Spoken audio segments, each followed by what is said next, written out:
Bonjour, je reprends rapidement le chemin de YouTube pour vous dire que je fais un Zoom demain soir, donc mardi, on sera combien demain? Le mardi 14, voilà, janvier, sur la culpabilité. Comment sortir de la culpabilité, mais une culpabilité bien particulière qui est liée à notre envie d'avancer sur le chemin de l'évolution, des changements, de tout ça. Et en fait, quand on étudie, quand on s'informe, on lit, etc., ou on écoute certains enseignements, eh bien, il y a une sorte d'effet boomerang. C'est-à-dire qu'il y a des choses qui libèrent, il y a des choses qui nous aident, il y a des choses qu'on aime, et puis en même temps, il y a, je dirais, comme un second effet, c'est un peu qui se coule, mais qui est beaucoup moins sympathique. Et donc, comprendre en fait ce phénomène, d'où il vient, et puis réussir à en sortir, parce qu'en fait, le but, c'est pas du tout de mijoter là-dedans, mais au contraire, de rester sur le côté extrêmement positif, et qui nous amène vers le haut, qui nous amène vers la joie, vers l'espoir, etc. Donc ce Zoom-là, il est tout à fait ouvert. Il suffit de m'envoyer un mail, de m'envoyer un petit SMS pour ceux qui ont mon téléphone. Et je vous envoie le lien Zoom, n'hésitez pas à vous inscrire. Et il y a également d'ailleurs une autre intervention Zoom comme ça, qui a lieu le dimanche 26, voilà, janvier, que j'ai mise donc dans l'après-midi pour parler de votre spiritualité, de votre vie concrète, où vous êtes amené, invité à poser toutes vos questions par rapport aux difficultés que vous pouvez rencontrer. Voilà, le but c'est d'échanger, le but c'est de ne pas rester seul, le but c'est de créer aussi une forme d'élan, de spontanéité, d'imprimer quelque chose qui soit joyeux, fluide, souple, enfin bref. Et de vous dire aussi, je suis pas du tout seule en fait à vivre les choses de cette manière-là. Le nombre de personnes que je vois, ce serait très rigolo si vous voulez que j'enregistre des petits bouts de ce que j'entends à droite et à gauche pour que chacun se rende compte, mais à quel point finalement il y a des grandes lignes dans lesquelles on se retrouve. Donc voilà, le Zoom de demain est pour moi un Zoom absolument essentiel. Si vous vivez ça, si vous avez une tendance à la culpabilisation, si vous avez justement cette envie de tellement bien faire que des fois, eh bien, il y a ce contre-coup qui arrive derrière, ce Zoom, il est fait pour vous. Voilà. Je précise par ailleurs donc qu'il y a beaucoup de formations qui sont relancées, coaching également sur la gestion des émotions, l'équilibre des émotions, le stage aussi qui est prévu pour avril, enfin plein de choses vraiment belles, porteuses, et puis une toute nouvelle formation qui va bientôt sortir, qui va être basée sur les enseignements de Rabbi Nachman de Breslev, sur les 7 piliers de la Emouna, donc de la confiance dans la vie. Comment est-ce que, et ces 7 piliers-là sont absolument extraordinaires justement, je dirais pour aller désamorcer certaines choses, ouvrir des portes. Voilà, je pense que je vois beaucoup de gens qui tournent en rond et qui ont beaucoup testé de choses. J'ai souvent d'ailleurs ce retour des gens qui prennent contact avec moi en me disant j'ai essayé plein de choses, j'ai fait des thérapies, des ci, des ça, des stages, des formations pendant 15 ans. Et puis finalement, les portes se sont pas ouvertes. Et donc moi je récupère, je dis souvent ça, je récupère beaucoup de gens qui finalement sont arrivés à une forme de...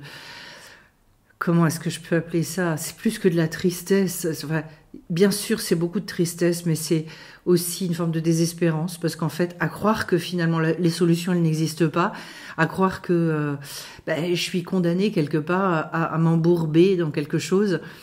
Alors non, je sais pas comment vous le dire. Voilà, les personnes qui travaillent avec moi, qui s'intéressent justement à cette tradition, qui ont embarqué là-dedans, pourraient tout en témoigner à quel point il y a eu un décollage, un envol, et que même bien au-delà de leurs espérances. Et donc en fait, de se dire, voilà, si je fais partie de ces gens qui ont testé plein de choses, qui sont allés, qui ont cru, et d'ailleurs je crois que c'est la chose la pire, c'est-à-dire en fait de croire dans une possible renaissance, voilà, comme et de se dire je le sais intuitivement que cette résurrection elle peut arriver, et en même temps d'essayer tellement de choses pour se reprendre des murs. Et de se dire, ben, ça doit venir de moi, ou alors c'est que ça n'existe pas vraiment. Non, écoutez, restez connecté à cette petite voix intérieure, parce que cette petite voix, elle a raison. La seule chose, et je pense qu'il n'y a pas une recherche sincère pour arriver à cette forme de liberté intérieure, de cette capacité à exprimer son identité, à d'ailleurs la trouver déjà.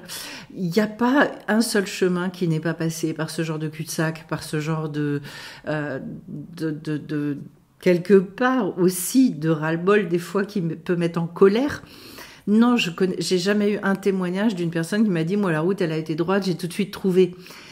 Donc j'ai envie de vous dire, ne lâchez pas. Quoi qu'il en soit, accrochez-vous, quoi qu'il vous en coûte, mais demandez qu'on vous guide, demandez qu'on vous aide là-dedans et qu'on vous mette en lien avec des gens qui recherchent leur vérité. Pas des gens qui vendent de l'illusion, du rêve, de la poudre de perlimpinpin. Non. Mais des gens qui justement vous mènent sur ce chemin de liberté et qui vont vous montrer, ne serait-ce que par leur existence à eux-mêmes, que non, ça existe. En fait, oui, on peut le vivre. Continuez à y croire, ne lâchez rien, écoutez vos intuitions. Et sachez que de toute façon, sur ce chemin-là, je dirais que les murs que vous vous êtes mangés, ils n'ont pas été là par hasard. Ils ont été là aussi pour vous apprendre énormément de choses. Et qu'à un moment donné, vous allez voir que les portes, elles s'ouvrent. En revanche, j'ai envie de vous donner un conseil par rapport à ça. Parce que beaucoup de gens me disent, en fait, je me rends compte après coup qu'en fait, c'était pas du tout de mon niveau. Que je me suis ennuyée, que j'ai entendu des poncifs, que tout ça. Eh bien, quand, en fait, vous êtes tout le temps confronté à des choses où vous vous dites, mais ça ne me nourrit pas, je reste assoiffée, je reste affamée, par rapport à mes questionnements, par rapport à mes aspirations, alors partez. Alors ne restez pas et dites-vous à un moment donné, c'est pas pour moi, ça n'est plus pour moi. Et ça, c'est un problème tout à fait spécifique qui est très très en lien avec le fait de pas se montrer véritablement pour qui on est. Donc du coup, en fait, on va vers certaines formations, on va dans des endroits qui sont pas à la hauteur de ce que l'on porte en nous. Soyez ambitieux à ce niveau-là. Ne renoncez pas et regardez aussi à la grandeur, à la taille de vos aspirations et dites-vous, est-ce que effectivement telle ou telle aide, eh bien, le parfum qui s'en dégage, je dirais, c'est à la hauteur de ce que je recherche. Et dites-vous que vous allez trouver, parce que ça c'est aussi une promesse, celui qui cherche, il trouve. Donc de toute façon, ça prendra le temps que ça prendra, mais vous y arriverez. Voilà ce que j'ai envie de vous dire. En tout cas, soyez tous les bienvenus, déjà pour demain soir, pour ceux qui veulent et qui ont envie de tordre le cou un peu à cette culpabilité. Parce que ça freine énormément, ça fait beaucoup de mal et c'est tout à fait inutile. Donc voilà, eh bien écoutez, pour apprendre à la gérer et pour apprendre à la gérer dans la matière de manière extrêmement concrète, venez assister à ce Zoom, vous serez les bienvenus, vous serez super bien accueillis avec le sourire et avec les rires aussi et avec aussi des choses tout à fait sérieuses et profondes. Je me réjouis de vous y retrouver et puis on se dit à bien vite sur la chaîne. Bye bye à vous.